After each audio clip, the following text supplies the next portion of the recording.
Saya percaya kita semua dalam keadaan yang baik dan kita mau siapkan tubuh, jiwa, roh kita kembali untuk kita datang kepada Tuhan. Kita minta Tuhan hadir dimanapun kita berada pada saat ini.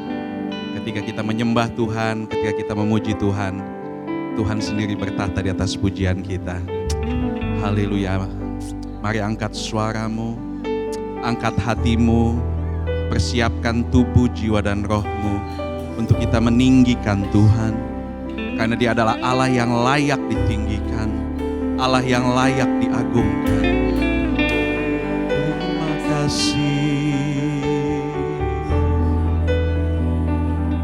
terima kasih Tuhan. Haleluya.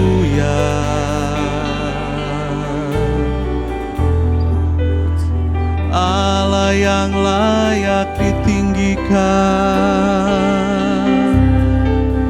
Haleluya. Terima kasih Tuhan. Mari naikkan ucapan syukurmu kepada Tuhan. Katakan terima kasih Tuhan. Terima kasih Tuhan atas seminggu yang telah lewat. Terima kasih atas berkat-Mu. Terima kasih atas kesehatan yang Kau sudah berikan. Terima kasih. Haleluya.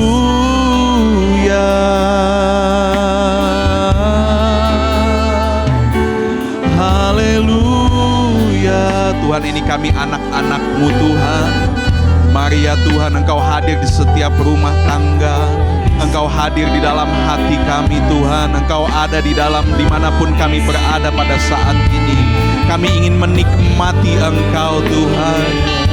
Haleluya. Terima kasih Tuhan. Haleluya.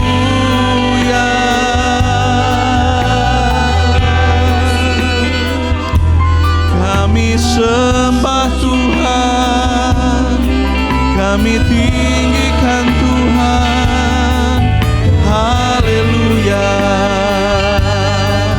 haleluya, haleluya. Terima kasih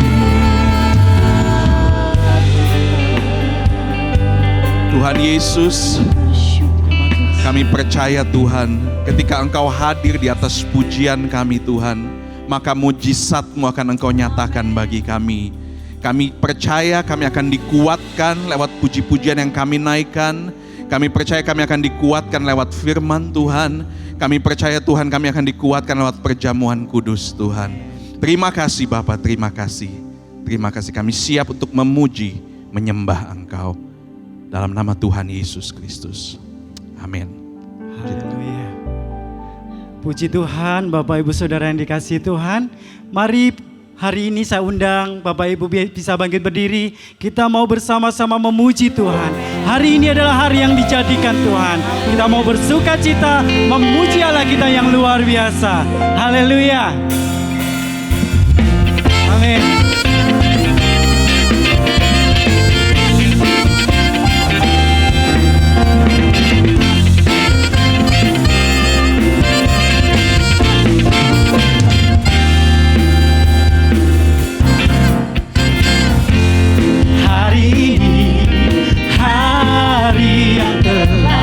Dijadikan Tuhan, mari kita bersuka.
bersuka karena kebesaran Tuhan. Amin. Amin. Puji nama Tuhan. Kita tetap tinggal berdiri.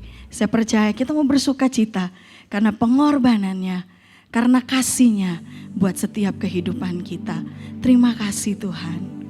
Terima kasih Yesus. Engkau Tuhan penebus kami. Terima kasih Tuhan buat karya salib-Mu, buat setiap kehidupan kami.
Menyucikan dan menebus hidup.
kasih-Mu yang besar.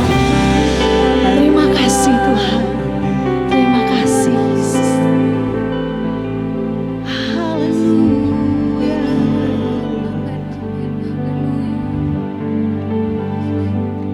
Karena kasih-Mu yang selamatkanku, menyucikan dan menebus hidupku. Ku naikkan syukur buat pengorbanan-Mu. Maha mulia. Karena kasih-Mu yang selamatkanku, menyucikan dan menebus hidupku. Ku naikkan syukur buat pengorbanan-Mu. Maha mulia dan terindah Kau, Yesus.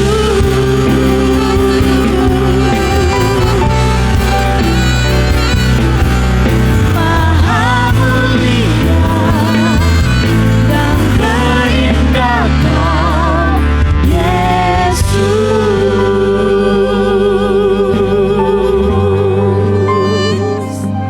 Haleluya, haleluya, haleluya.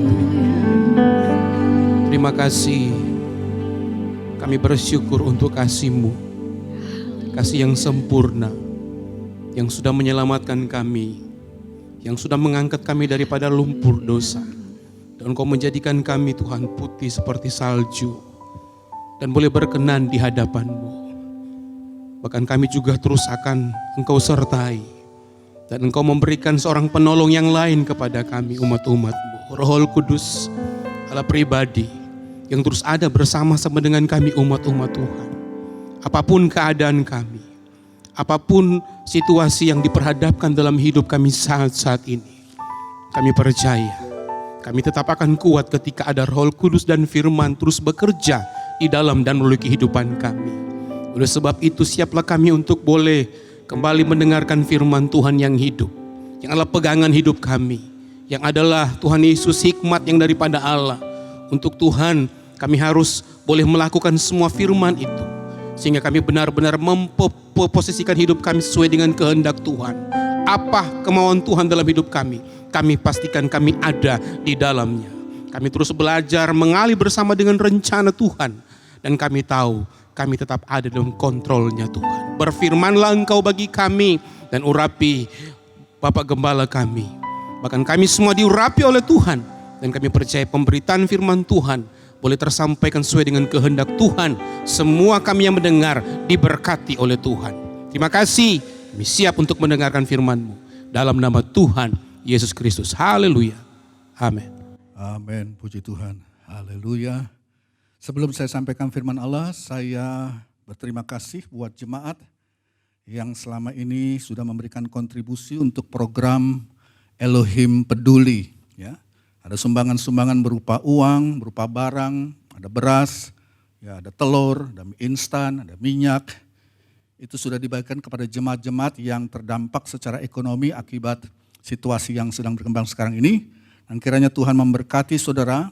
Detail daripada laporan ini dapat saudara lihat di Warta Jemaat versi PDF-nya, ya. Saudara dapat download itu. Dan jangan lupa Bapak Ibu, program ini masih berlanjut. Ya, barang-barangnya sekarang udah habis, tinggal minyak goreng aja kalau nggak salah. Saudara. Jadi ayo saudara yang tergerak, saudara bisa terus mendukung program ini dan Tuhan memberkati saudara. Puji Tuhan. Mari kita masuk ke dalam firman Allah. Saudara, pada masa sudah 3 bulan kurang lebih kita di karantina, ya, di lockdown, di rumah seperti sekarang ini,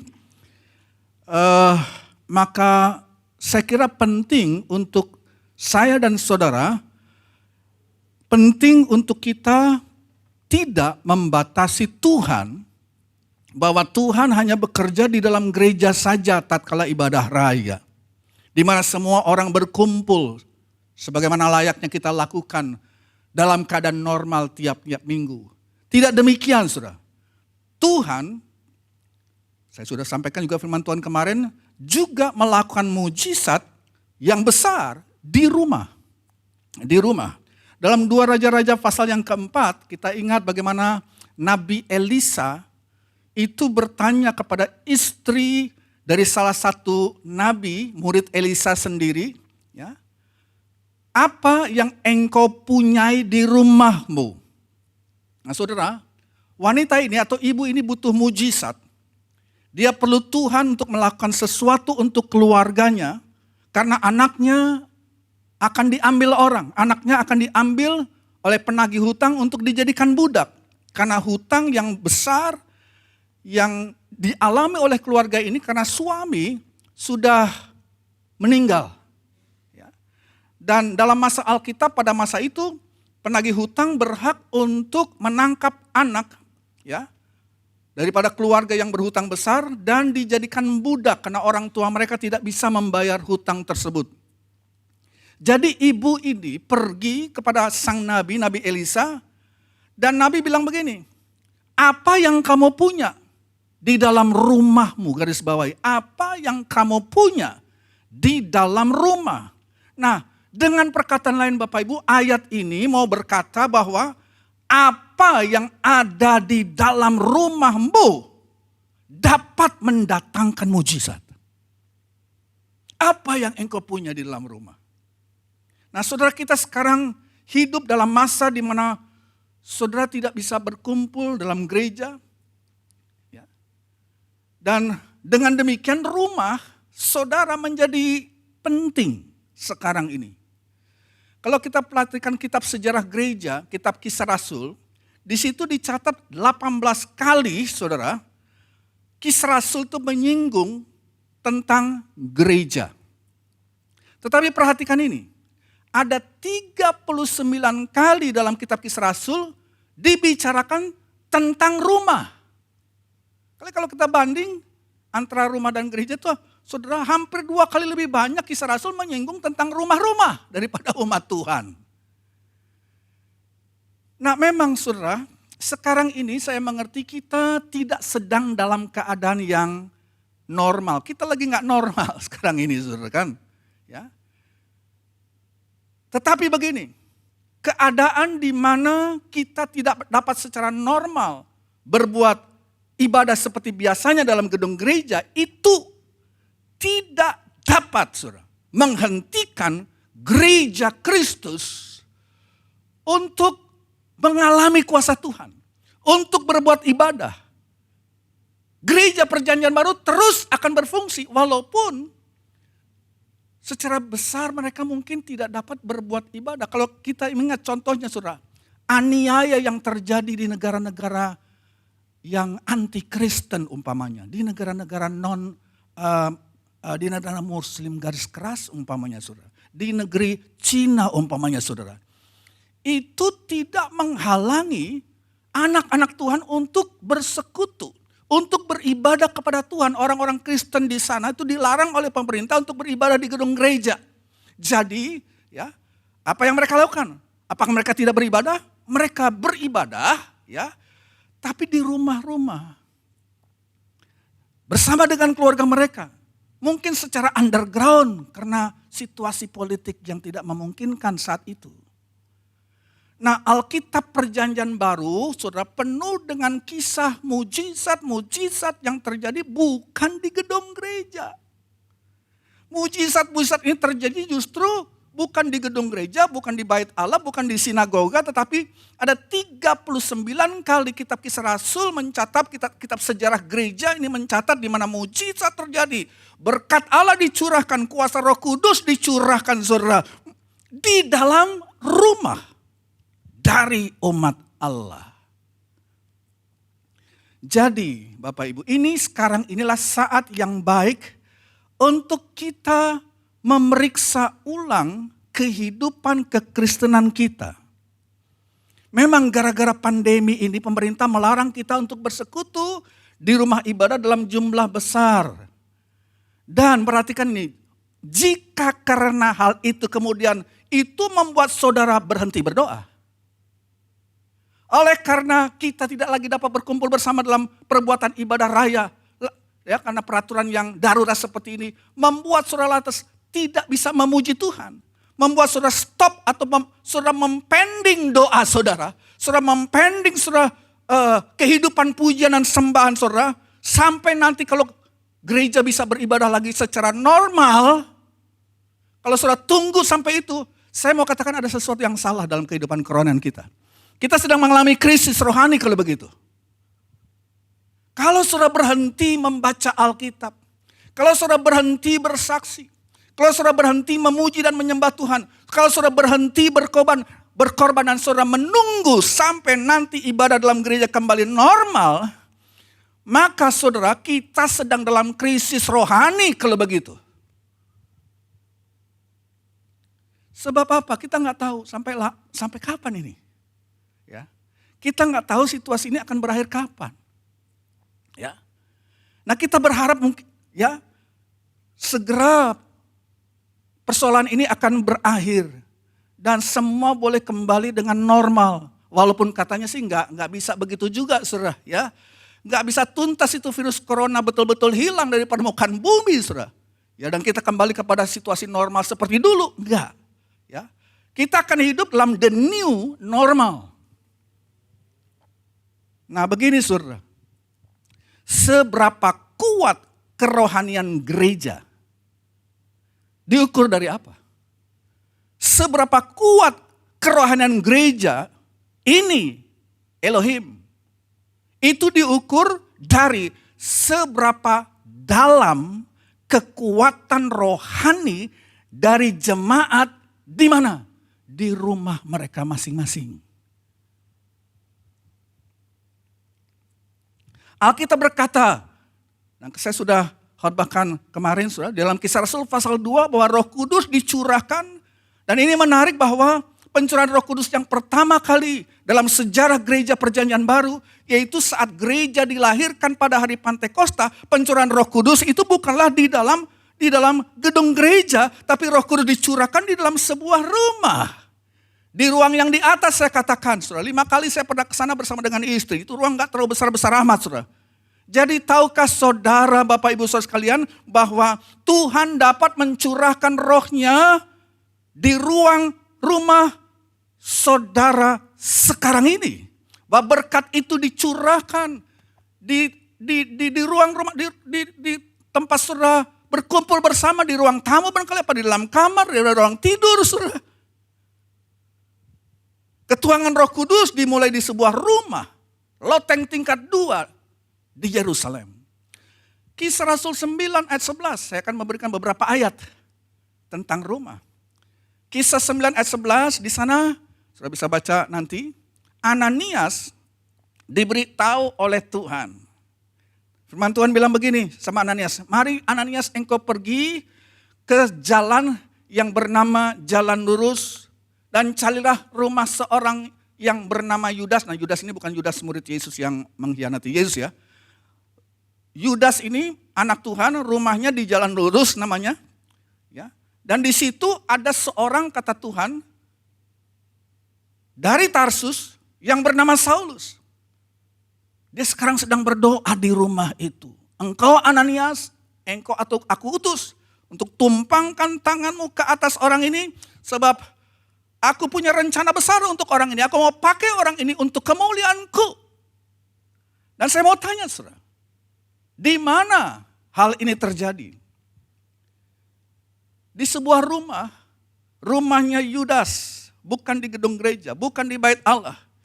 Terjadi di rumah seorang yang bahkan alamatnya dikasih tahu oleh Allah kepada Ananias. Alamatnya itu di Jalan Lurus, mungkin belum ada nomor.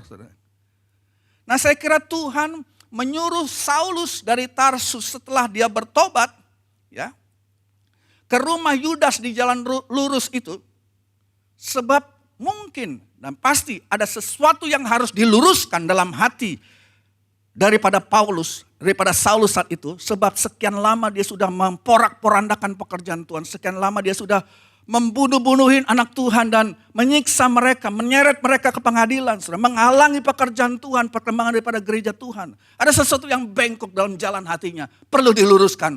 Alkitab katakan, Saulus ada di sebuah rumah di jalan lurus, rumahnya Yudas dan Ananias diutus ke sana untuk mendoakan dia. Coba saudara pikirkan ini, siapa orang ini? Siapa yang gak tahu bahwa Saulus ini nanti akan menjadi seorang rasul besar. Kalau boleh tidak dikatakan rasul yang terbesar di perjanjian baru. Ia sudah menulis separuh daripada perjanjian baru, saudara. Ya 15 suratan, 14 suratan dia yang tulis semua. Separuhnya Alkitab perjanjian baru itu Paulus atau Saulus yang nanti menjadi rasul Paulus itu yang tulis. Dan di mana dia dijamah? Di mana dia dijamah oleh seorang hamba Tuhan sampai dia penuh dengan Roh Kudus dan matanya yang buta itu disembuhkan. Tuhan melakukan mujizat yang besar di rumah seorang yang bernama Yudas yang alamatnya dikasih tahu di jalan lurus.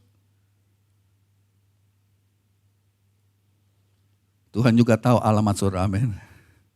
Dan Tuhan mau membuat mujizat besar di rumahmu.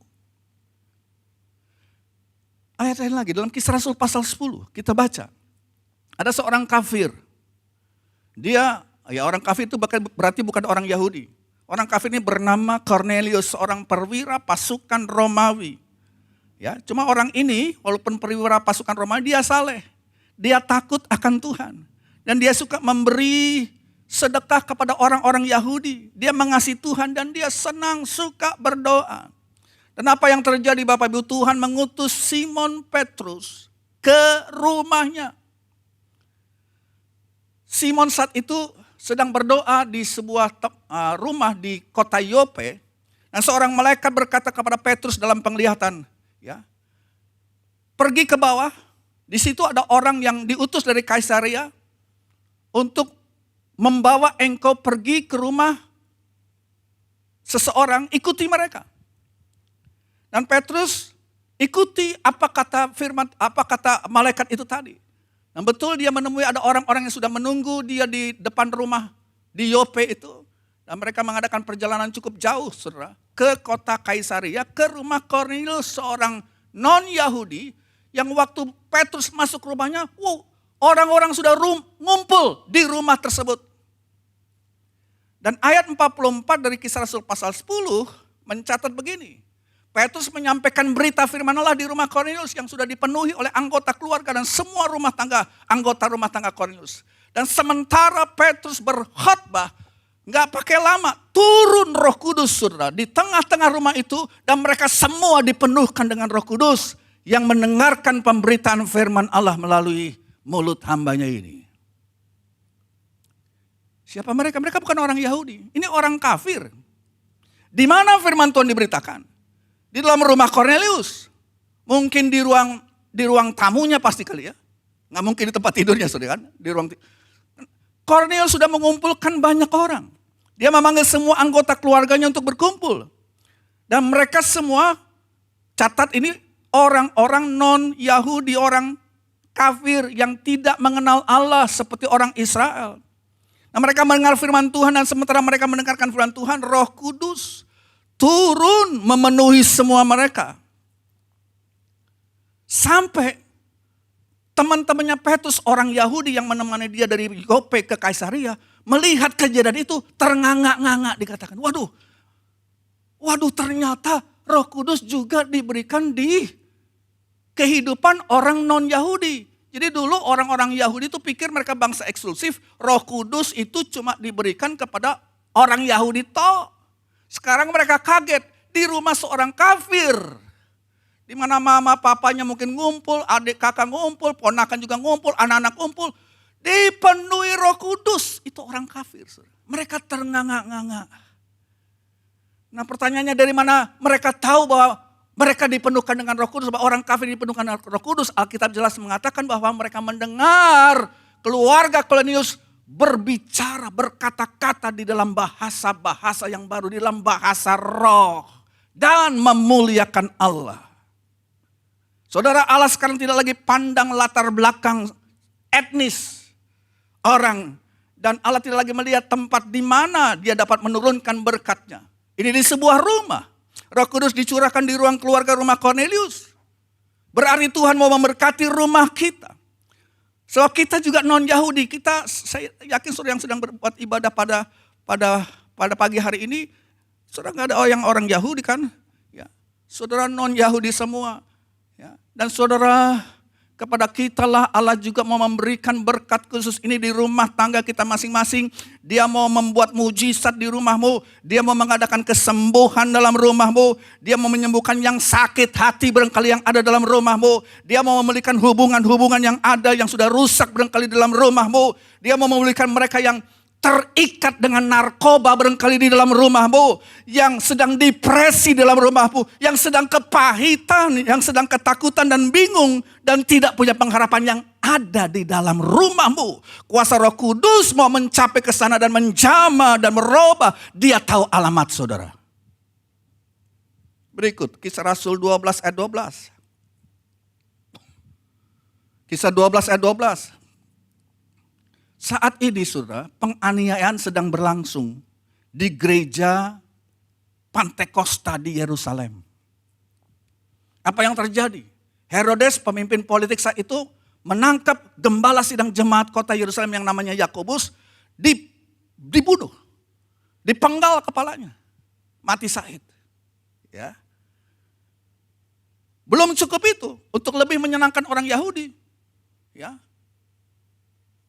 Ini Herodes cari pemimpin gereja yang lain, yang ngetop juga. Ya, ada 3 serangkai mereka. Yang kedua yang ditangkap adalah siapa? Rasul Petrus. Ditangkap gak langsung dibunuh, ditangkap, ditaruh di dalam penjara dulu. Tunggu nanti sampai sesudah Paskah baru diadilin. Dia dimasukkan dalam penjara, dalam pemenjaraan yang super ketat dengan berlapis-lapis penjagaan, 4 lapis penjagaan. Saudara.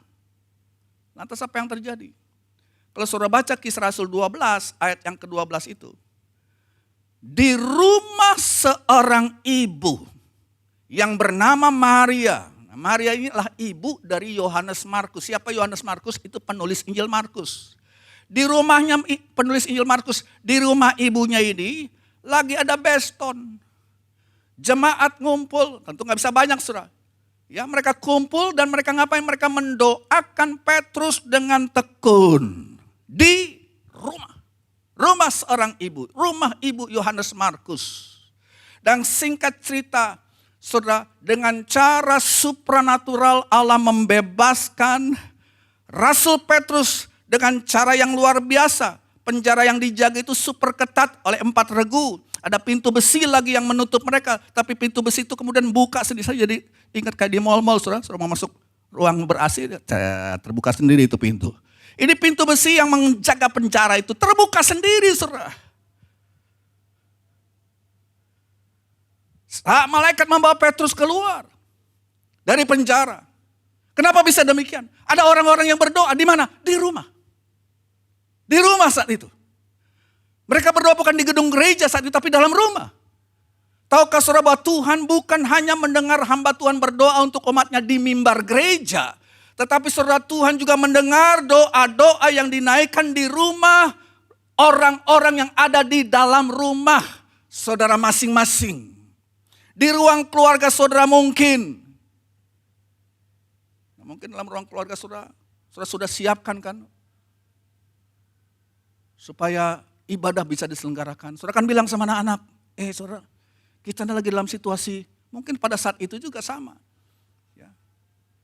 Maria bilang kepada orang-orang yang hadir, kita lagi situasi genting nih, Petrus nih, besok mungkin akan dipenggal kepalanya, ayo kita doakan, serius loh ya. Jadi yang punya WA dimatiin. Ya, yang punya game online, matiin dulu game online-nya. Ya kan, Facebook juga matiin, TV matiin. Kita buang segala hal yang membuat kita gak bisa fokus kepada firman Tuhan, kepada Tuhan dalam doa kita. Ini keadaan lagi serius, ini lagi genting. Jadi mereka berlutut berdoa kepada Tuhan, dikatakan mereka berdoa dengan tekun. Dan sementara mereka berdoa, maka Tuhan mengirim malaikatnya. Saudara, untuk melepaskan Rasul Petrus yang siap akan diadili dalam beberapa hari kemudian dengan cara yang luar biasa, saudara. Itu penjara super ketat dijaga, tapi kalau Tuhan mau bekerja lewat doa orang-orang di mana? Di rumah mereka masing-masing. Waktu Petrus sadar dia sudah dilepaskan, dia mulai pikir-pikir saya mau pergi kemana. Dan dia ingat, oh ya saya kepingin pergi ke rumah mamanya Markus penulis Injil itu. Ibu Maria, pergilah dia ke sana. Sampai, itu lagi beston masih belum selesai. Saudara. Mereka berdoa sungguh-sungguh. Dan Petrus ketok-ketok, nggak ada yang jawab. Sampai satu saat ada seorang pembantu mereka yang namanya Rode, dengar ada ketokan, ya dia tanya siapa di luar. Aku Petrus, saking girangnya, nggak dibukain pintu, balik kembali saudara. Si Rode ini kasih tahu kepada yang sedang berdoa. Dan orang-orang nggak percaya. Saudara, saya mau bilang begini saudara. Waktu doa-doa dinaikkan di rumah, ada mujizat mengetuk di muka pintu. Mujizat daripada seorang rasul besar yang dipenjara tadinya tidak bisa keluar. Tapi sekarang dia terlepas. Dan dia mengetuk pintu rumah itu. So, berapa banyak yang percaya, saudara. Petrus datang ke rumah itu dan mengetuk pintu. Ya, tok, tok, tok, tok, tok. Saya mau katakan bahwa mujizat sedang mengetuk pintu rumah saudara. Tuhan tahu di mana saudara tinggal dan ia berkata, aku dapat menghadirkan kuasa mujizatku di rumahmu masing-masing. Bukan cuma saat kumpul besar, kompresi besar, seminar besar, KKR besar, di gereja besar. Tapi dalam rumahmu. Waktu mereka membuka pintu itu, di situ mereka lihat mujizat. Mujizat di pintu rumah mereka. Mujizat mengetuk di pintu rumah saudara. Kisah 16 berikutnya. Kita sama mengenal kisah ini, Paulus dan Silas yang sedang dipenjara di penjara Filipi. Menyanyikan puji-pujian di tengah malam gelap. Saat rantai membelenggu kaki mereka di dalam pasungan yang kuat dikatakan. Tapi hati mereka tidak terbelenggu.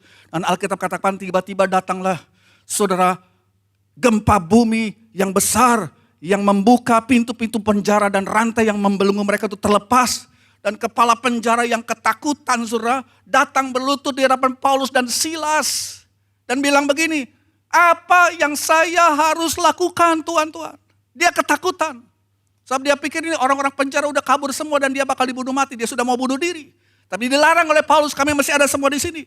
Dan orang ini berlutut di depan Paulus dan Silas dan berkata, apa yang aku harus lakukan supaya aku selamat? Tuhan, apa yang harus aku perbuat supaya aku selamat? Di pasal 16 ayat 31, jawab Paulus dan Silas, percayalah kepada Tuhan Yesus Kristus. Dan engkau akan selamat, engkau dan seisi rumahmu. Ayat 32 katakan, lalu mereka memberitakan firman Tuhan kepadanya dan kepada semua orang yang ada di rumahnya. Saudara, hari ini, saudara pun di rumah saudara masing-masing dapat mengklaim perjanjian ini. Percayalah kepada Tuhan Yesus Kristus dan engkau selamat. Bukan cuma engkau tok, tapi semua yang ada di dalam rumahmu akan aku selamatkan. Jadi seakan-akan saudara, ya, saya percaya Tuhan tahu lokasi rumah saudara dan dia mau bilang begini, ingat orang tuamu. Ingat di mana ada saudaramu, ingat di mana adik kakakmu berada, ingat papa dan mamamu, ingat anak-anakmu, ya. Aku juga mau menyelamatkan mereka kalau mereka adalah anggota keluargamu. Bukan cuma engkau yang aku selamatkan. Ini merupakan janji Tuhan bahwa keselamatanlah bukan untuk engkau sendiri, tapi engkau dan seluruh isi rumahmu.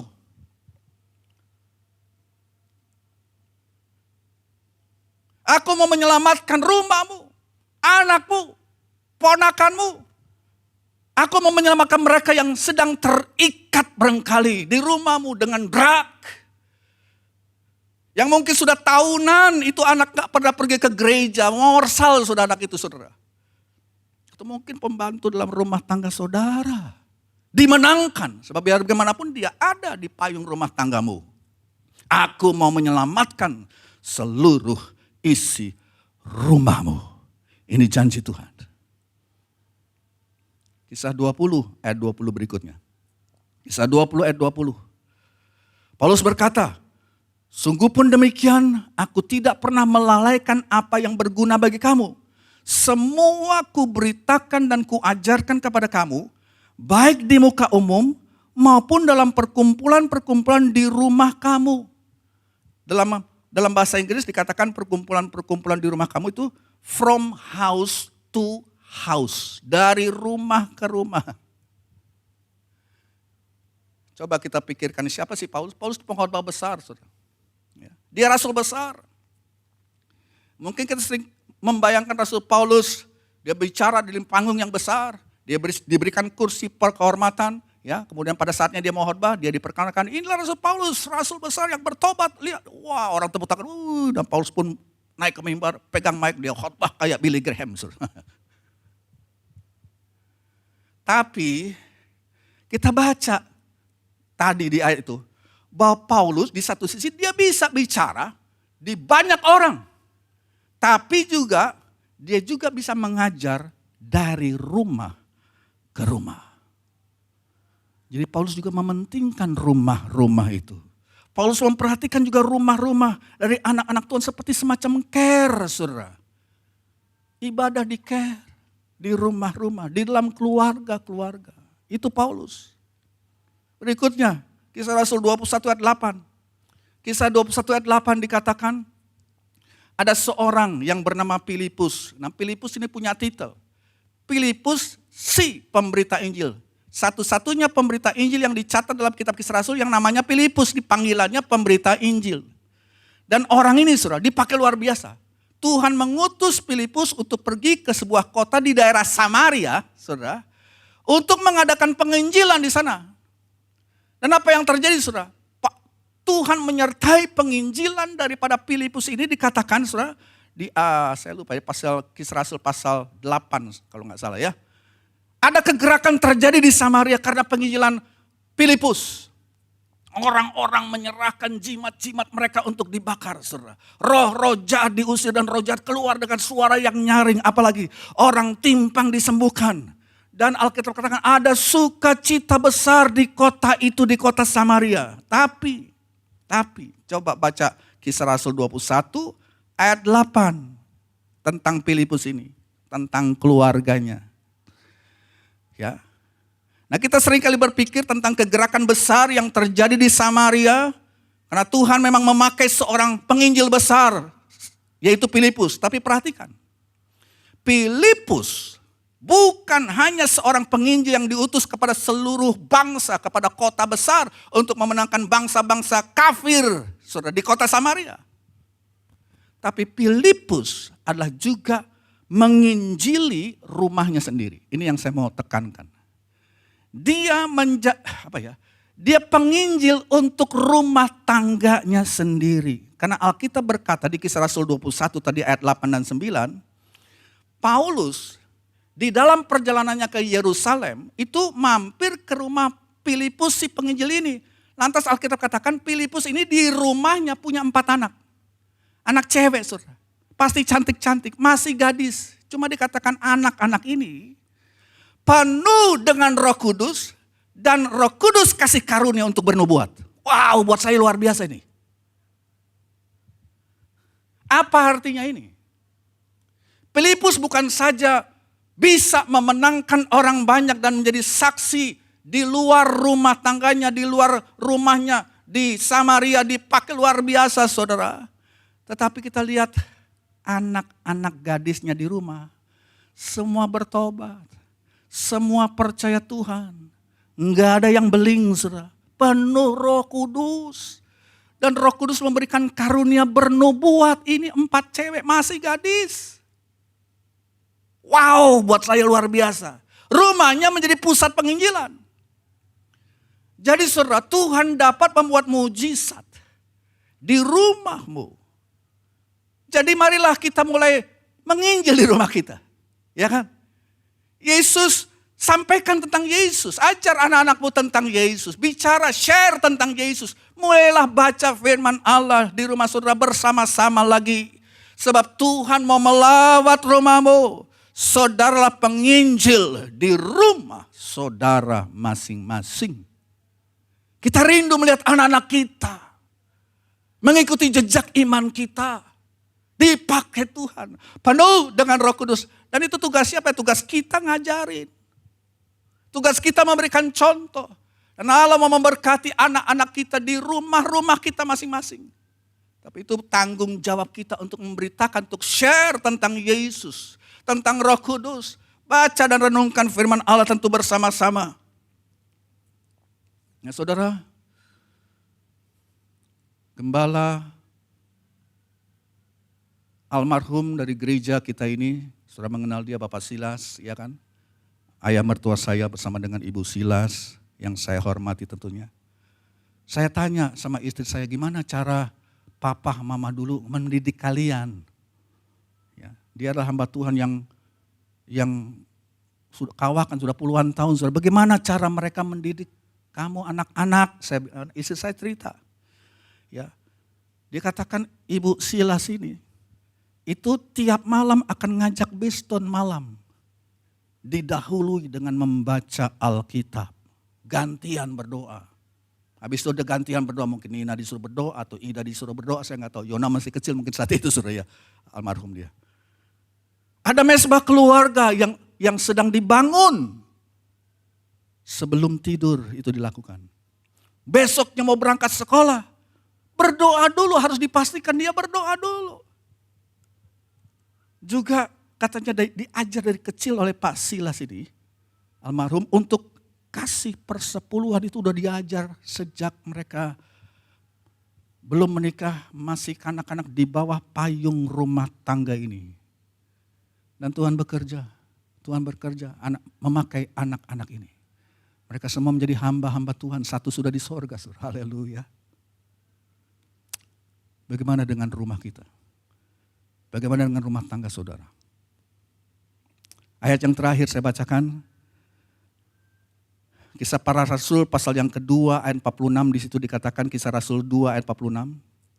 Keadaan daripada gereja mula-mula di Yerusalem. Dengan bertekun dan dengan sehati mereka berkumpul tiap-tiap hari dalam bait Allah. Perhatikan ini.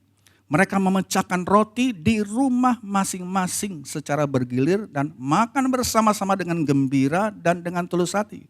Jadi jemaat gereja mula-mula di Yerusalem, dia punya dua jenis peribadatan. Ada ibadah raya, hari Minggu ibadah raya, mereka kumpul di rumah Tuhan, di bait Allah, di sinagoga, memuji besar nama Tuhan. Tetapi saudara, di hari-hari yang lain selain hari Minggu, mereka kumpul di rumah-rumah, ngapain? Mereka memecahkan roti, mereka makan perjamuan kudus. Dan sekarang saudara, kita akan ambil bahagian dari perjamuan kudus, makan dan minum tubuh dan darah Tuhan. Dan yakinlah saudara, yakinlah, sebagaimana Tuhan Allah hadir dan berbuat mujizat di tengah-tengah ibadah raya yang besar pada hari Minggu, yang sekarang mungkin kita belum bisa lakukan, tapi itu tidak menghalangi kita untuk berbuat ibadah di rumah tangga saudara masing-masing, memecahkan roti, makan dan minum tubuh dan darah Tuhan. Dan percayalah dengan yakin, ini bukan ritual biasa. Harapkan lawatan Tuhan. Harapkan mujizat Tuhan, haleluya. Di dalam rumah tangga saudara, suami boleh melayani keluarganya dengan makan dan minum roti dari meja Tuhan. Mari jemaat kita bangkit berdiri. Nyanyikan itu lagu, Tuhan hanya kepadamu ku dapat selalu berharap. Siapkan hati saudara, Elohim di rumahmu masing-masing. Tuhan hanya kepadamu ku dapat selalu berharap. Kau takkan pernah membiarkan ku bergumul sendirian. Dalam kelemahanku,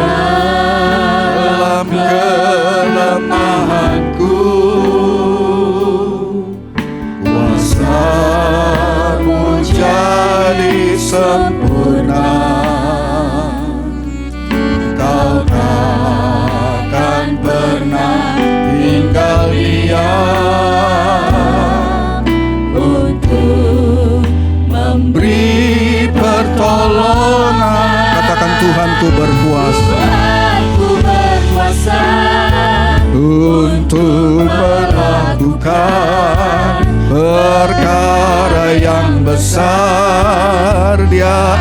ajaib bagiku.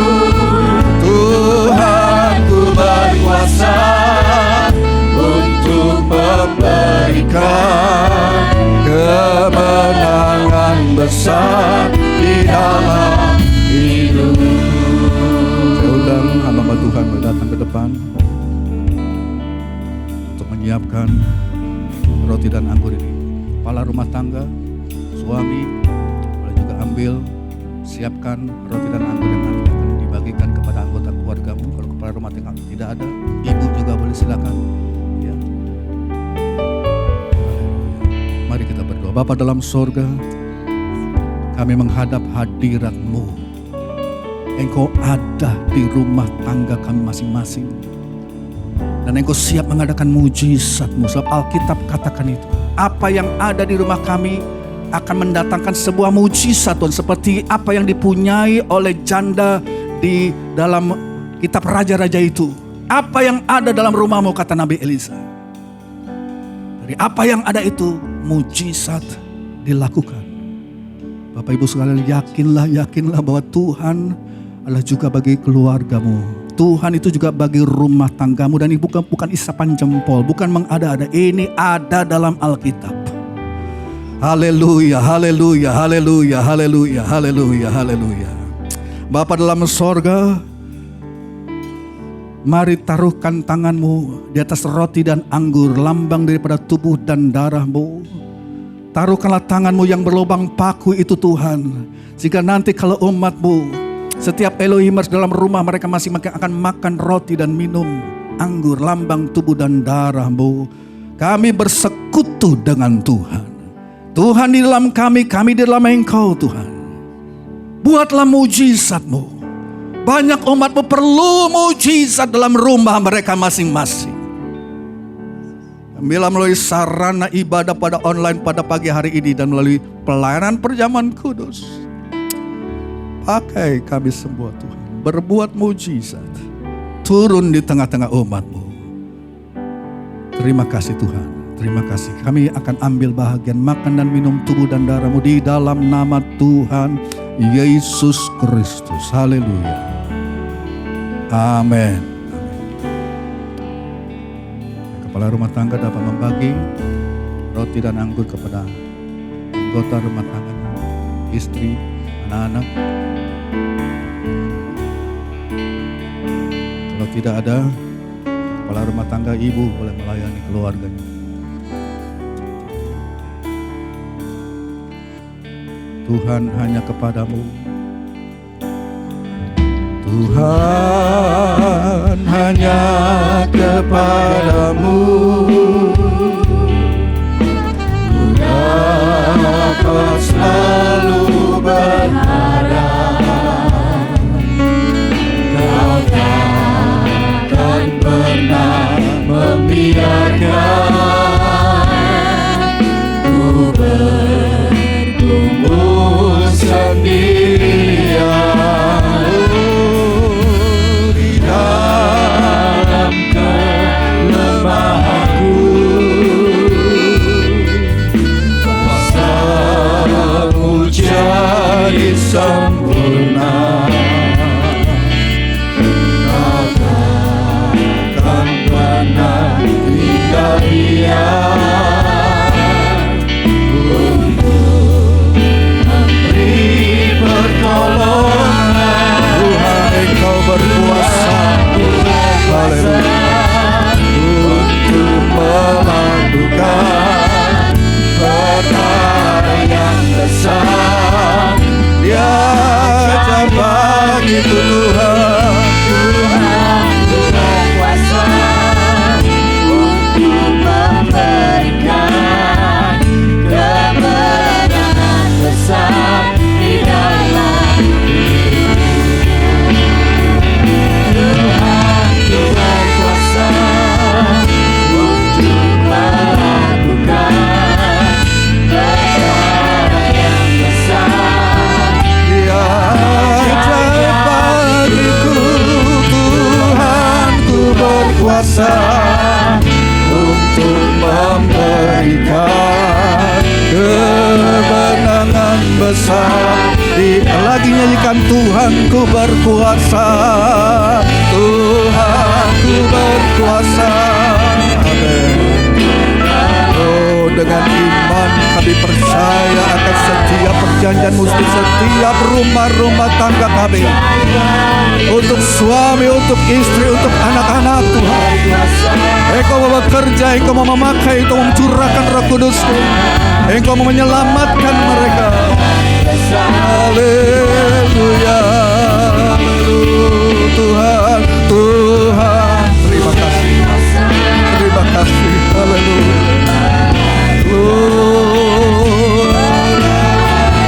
Besar di dalam Tuhan ku berkuasa untuk memberikan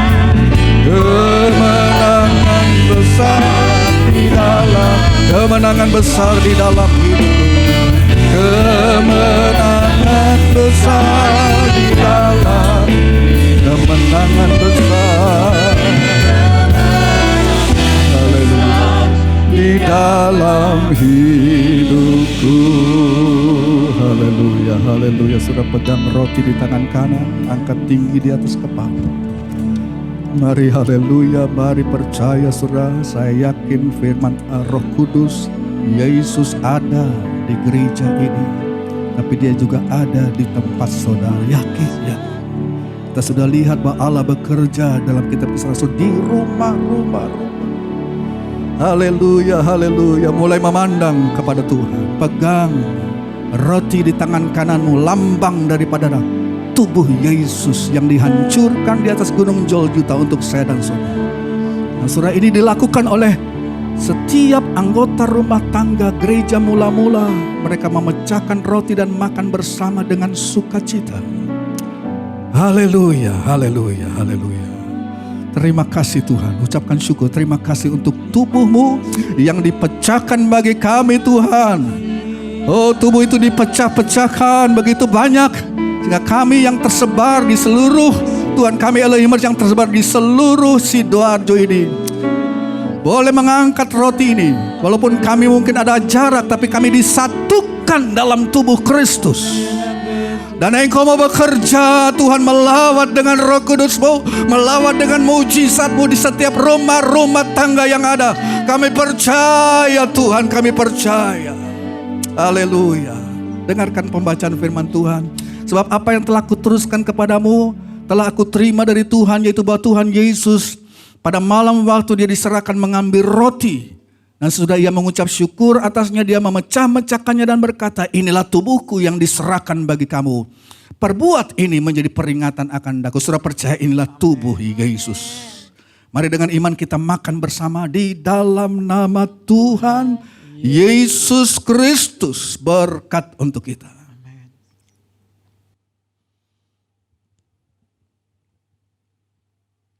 Haleluya. Haleluya.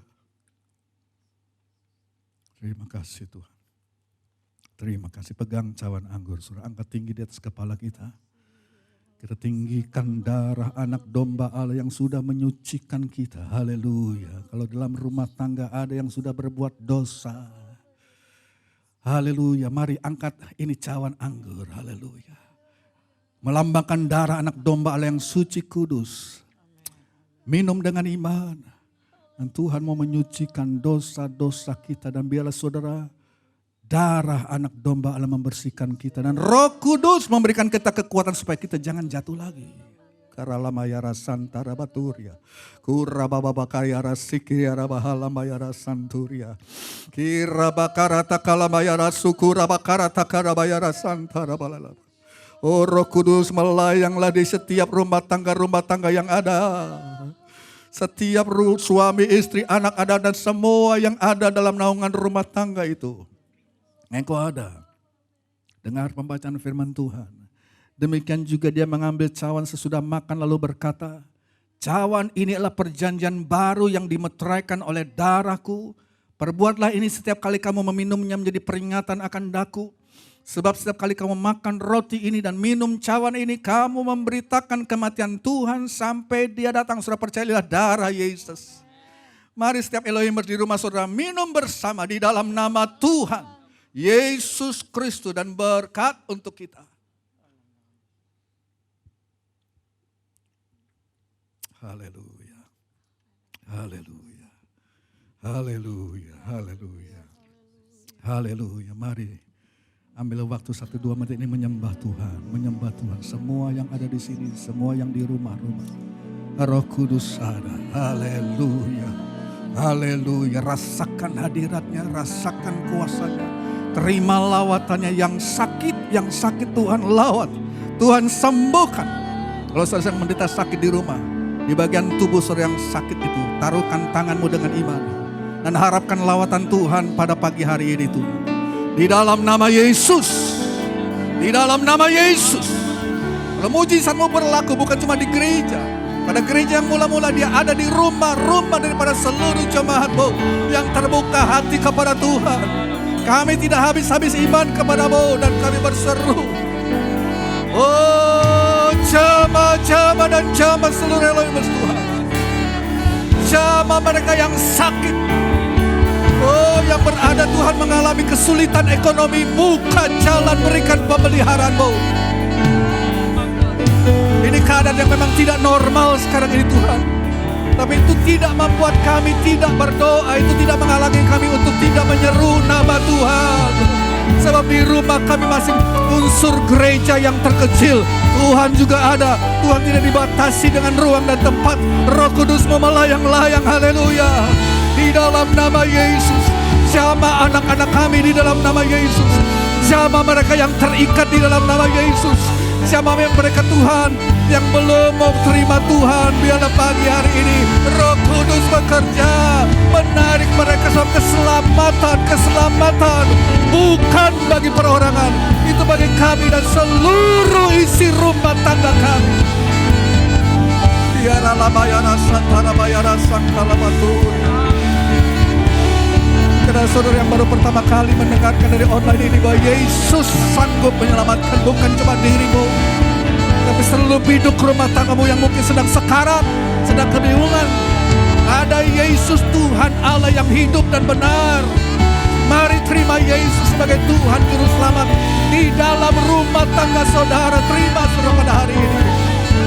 Akui bahwa dari satu-satunya Tuhan, satu-satunya nama yang di bawah kolong langit ini diberikan, yang di dalamnya ada keselamatan di dalam nama Yesus. Haleluya, haleluya, haleluya.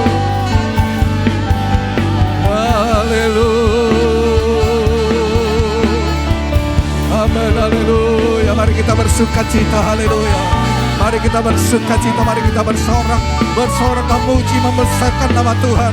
Karena Dia Allah yang luar biasa. Dia Allah yang bukan hanya hadir di gereja, Dia Allah yang hadir dalam setiap rumah-rumah tangga. Tidak berubah kuasanya, haleluya. Oh, haleluya. Jamah mereka yang sakit, sembuhkan mereka. Yang terikat, lepaskan mereka. Roh Kudus jamah. Yang sudah lama tidak lagi berbuat ibadah, bila pada momen ini Tuhan kami ingat mereka. Tarik mereka kembali. Biar mereka kembali mengingat apa yang Tuhan kami sudah perbuat dalam hidup mereka. Engkau satu-satunya juru selamat yang sanggup menyelamatkan di dunia dan di akhirat. Di dalam nama Yesus, di dalam nama Yesus, di dalam nama Yesus, di dalam nama Yesus.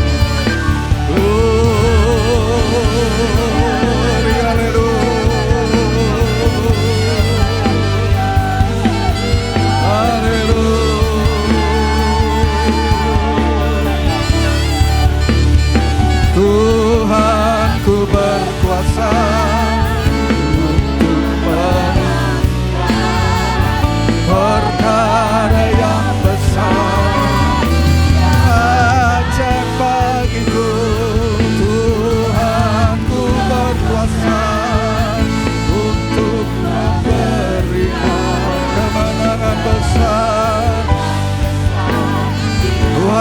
berkuasa untuk memberikan, katakan lagi bagian itu, katakan Tuhan ku berkuasa untuk berikan itu kepada umatmu di rumah mereka. Di dalam kemenangan besar, kemenangan besar, di dalam kemenangan, kemenangan besar, di dalam hidupku. Haleluya, haleluya, kemenangan besar untuk setiap Elohimers dalam rumah mereka masing-masing dialami pada hari ini. Terima kasih Tuhan. Berkati worship leader, para pemain musik, pemegang kamera, mereka yang bertugas Tuhan di belakang layar, pemegang mixer, lighting, pemegang LED Tuhan Yesus. Semua yang sudah bekerja di belakang layar, bahkan seluruh Elohimers yang ada di rumah mereka masing-masing, kepala rumah tangga dengan pekerjaan mereka Tuhan. Berkati, buka jalan di dalam nama Yesus. Dan biarlah umatmu bersuka cita di hari ini Tuhan. Harinya Tuhan.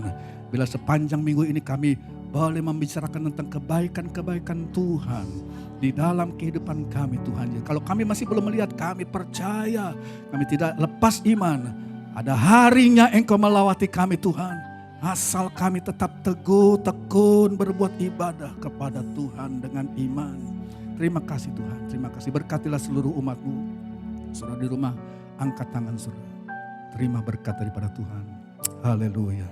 Tuhan memberkati engkau dan melindungi engkau.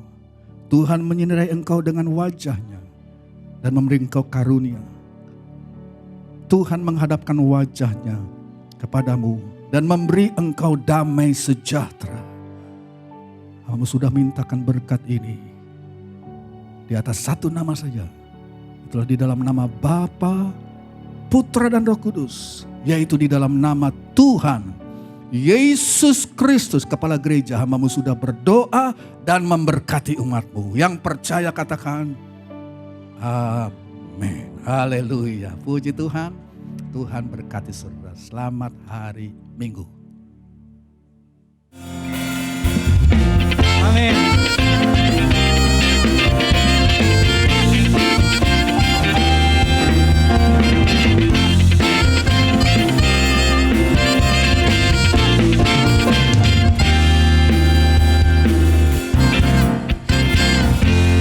Hari ini hari yang telah dijadikan Tuhan, mari kita bersuka.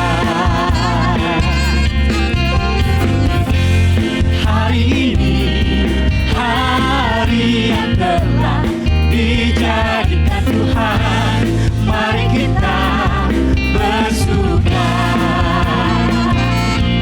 dalam Tuhan.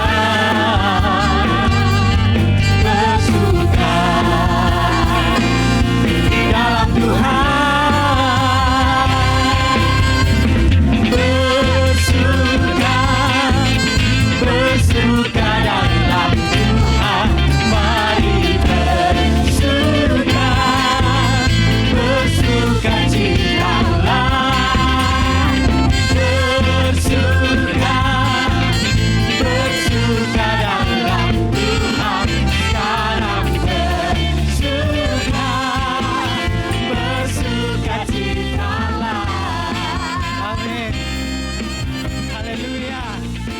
Mari kita bersuka cita memuji Allah kita.